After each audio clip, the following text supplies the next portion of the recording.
la palabra.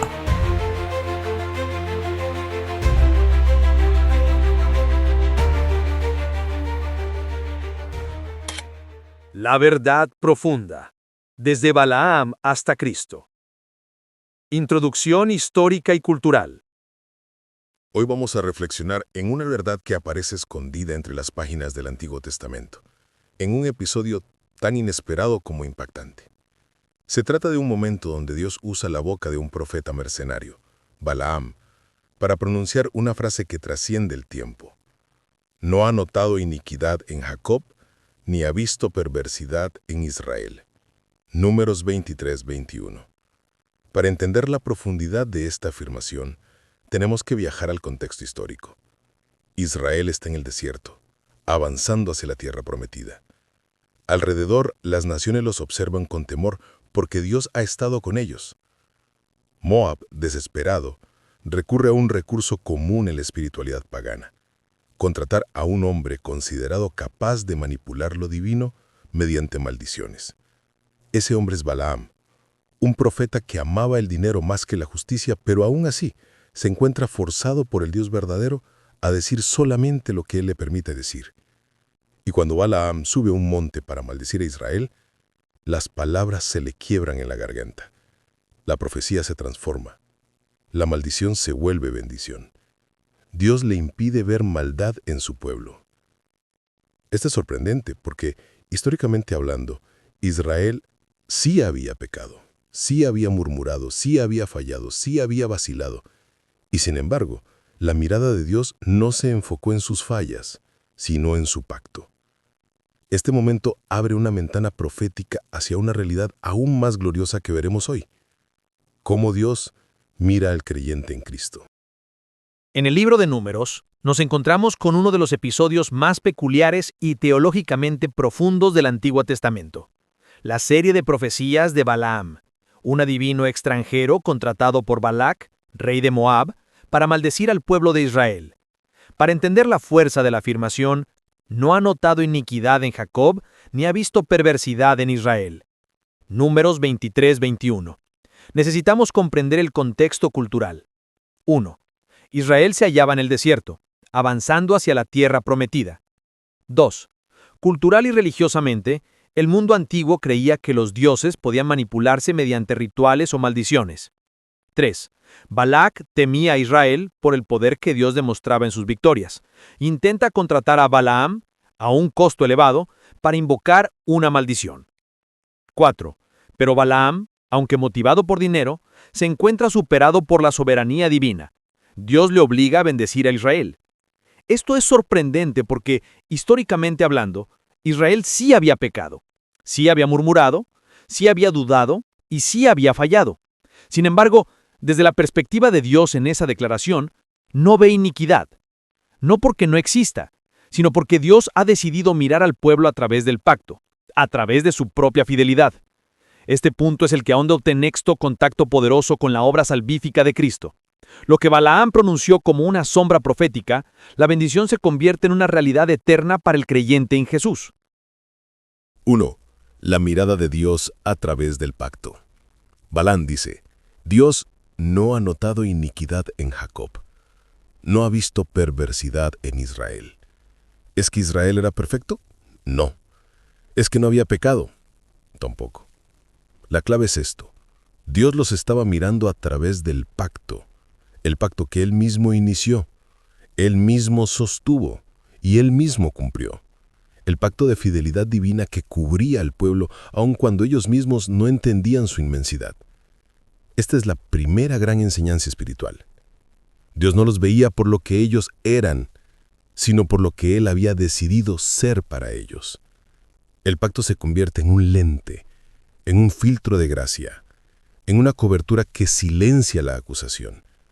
Y este pacto antiguo, imperfecto y limitado, apuntaba a uno mayor, uno eterno, uno inquebrantable: el pacto de Cristo.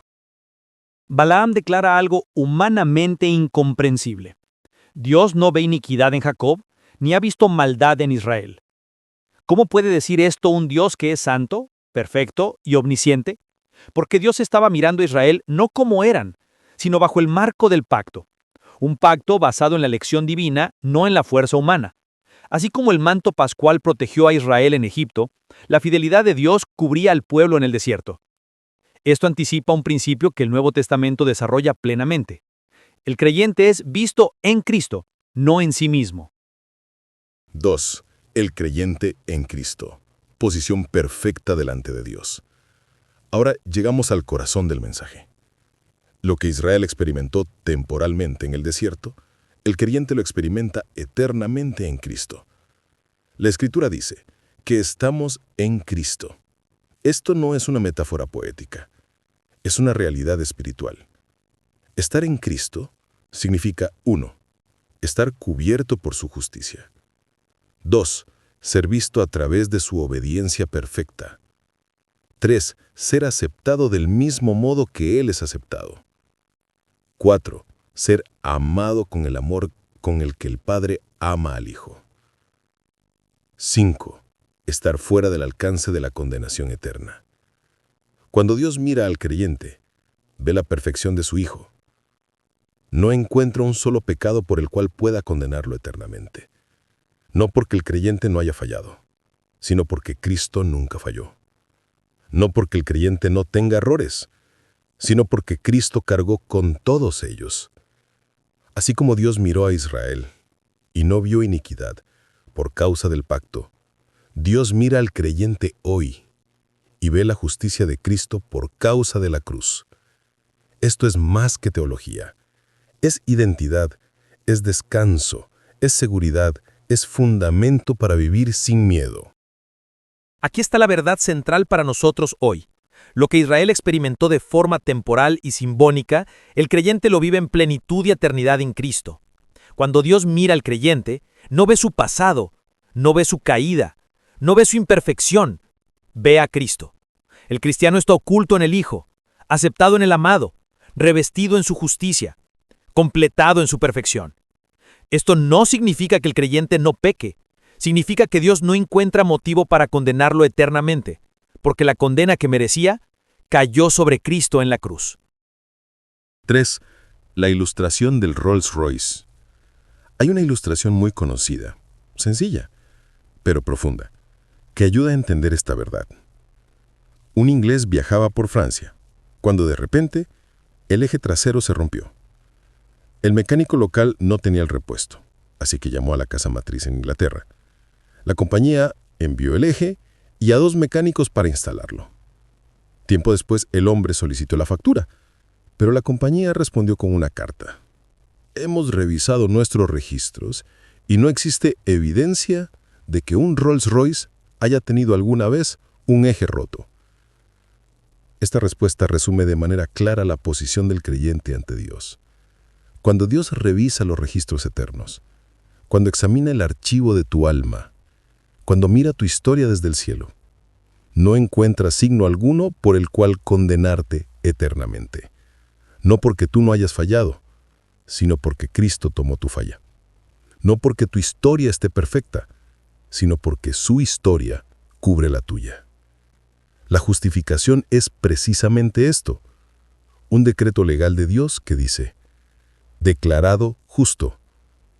Y así como la compañía dijo, ese registro no existe, Dios declara sobre el creyente en Cristo, ese circundante en situal raifon creos, no está. Un hombre viaja con su Rolls Royce, sufre una avería, la compañía lo arregla, pero al pedir la cuenta recibe como respuesta, nuestros registros muestran que un Rolls Royce jamás ha tenido un eje roto. Así hace Dios con el creyente. Cuando busca en los registros celestiales, en el archivo eterno, en su libro de cuentas, no encuentra pecado alguno por el cual condenar al creyente, porque ese pecado fue imputado a Cristo, juzgado en él y borrado para siempre. El creyente no está limpio porque nunca haya fallado, sino porque Cristo nunca falló. Así como la compañía declara, esto no existe en nuestros registros, Dios declara sobre el creyente, tu pecado no está en mis registros eternos. 4. Ejemplos de la vida cotidiana. Ejemplo 1. El estudiante inseguro. Imagina un joven que teme presentar exámenes, porque siente que nunca es suficiente. Así vive mucha gente espiritualmente. con miedo constante a fallar a Dios. Pero en Cristo, la nota final ya fue puesta. 10 perfecto. No por tu desempeño, sino por su obra. Muchos viven espiritualmente como estudiantes temerosos de reprobar. Pero en Cristo la nota final ya está puesta. Perfecta. No por tu desempeño, sino por su obra. Ejemplo 2. El padre imperfecto. Un padre que comete errores, pero sigue amando a sus hijos. Dios nos supera infinitamente. Él no solo ama, Él ha decidido vernos a través del sacrificio de su Hijo. Dios nos supera infinitamente. Él no solo ama, Él ha decidido vernos a través del sacrificio de su Hijo. Ejemplo 3. La deuda perdonada. Alguien endeudado hasta el cuello que recibe una carta. La deuda ha sido cancelada. Así es la justificación. Una sentencia legal donde Dios dice, declarado justo. Imagina deber una cantidad imposible de pagar. Un día llega una carta, deuda cancelada. Eso es la cruz. Eso es la justificación. Eso es la gracia. Estos ejemplos nos recuerdan que la salvación no es un esfuerzo humano, es una obra divina. Conclusión. Un llamado a la reflexión. Balaam, aunque era un profeta mercenario, intentó maldecir al pueblo que Dios había bendecido. Su pueblo. Intentó declarar juicio, pero no pudo. Intentó hablar condenación, pero la boca se le llenó de bendición. Intentó encontrar iniquidad, pero Dios no le permitió verla. ¿Por qué? Porque ni el pecado de Israel, ni la mala intención de Balaam, ni el miedo de Balac podían cancelar lo que Dios había decretado soberanamente. Este pueblo es mío y yo lo veo bajo mi pacto. Hoy, esa misma verdad se eleva aún más gloriosa en Cristo. Así como Balaam no pudo maldecir a Israel, tampoco nuestros errores del pasado, ni acusaciones del enemigo, ni voces humanas, ni sombras espirituales pueden maldecir a quien Dios ha declarado justo en su Hijo. La sangre de Cristo habla más fuerte que cualquier Balaam del mundo. La cruz habla más fuerte que cualquier acusación interna. La gracia prevalece donde la culpa intenta gritar. Pero aquí está el punto clave y la reflexión más profunda. Si Balaam no pudo cambiar la mirada de Dios sobre Israel, ¿por qué tú sigues luchando por cambiarla? ¿Por qué sigues viviendo como si Dios te viera en condenación si Él ya te ve en Cristo? ¿Por qué sigues caminando como si fueras un rechazado cuando Él te ha aceptado en el amado? ¿Por qué sigues llevando una carga que ya fue puesta sobre Jesús en la cruz?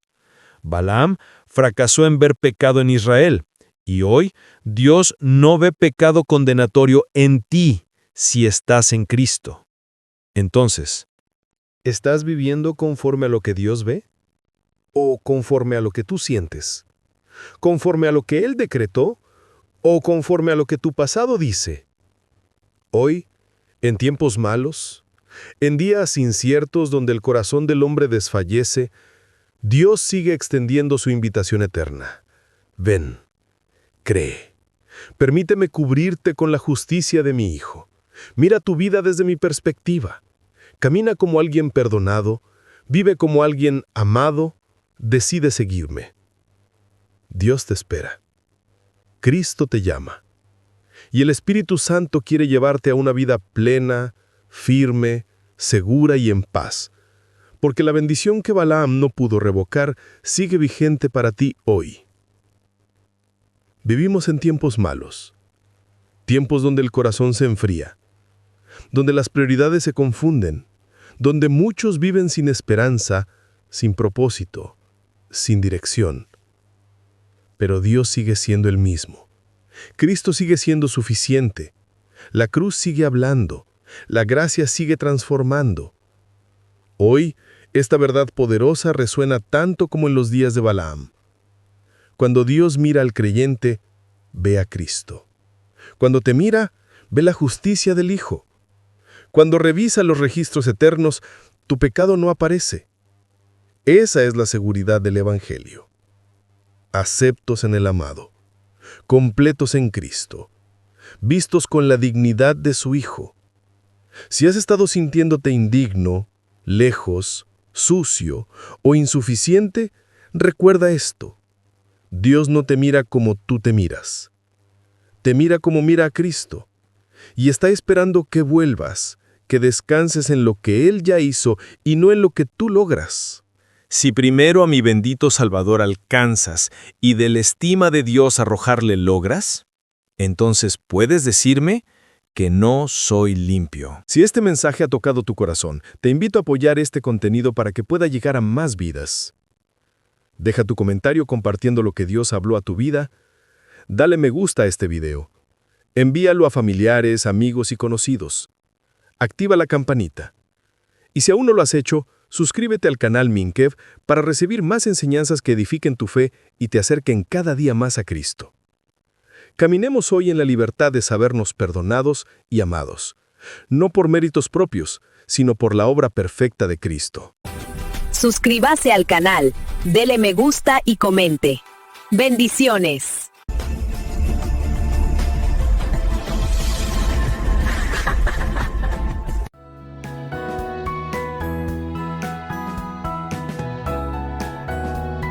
La palabra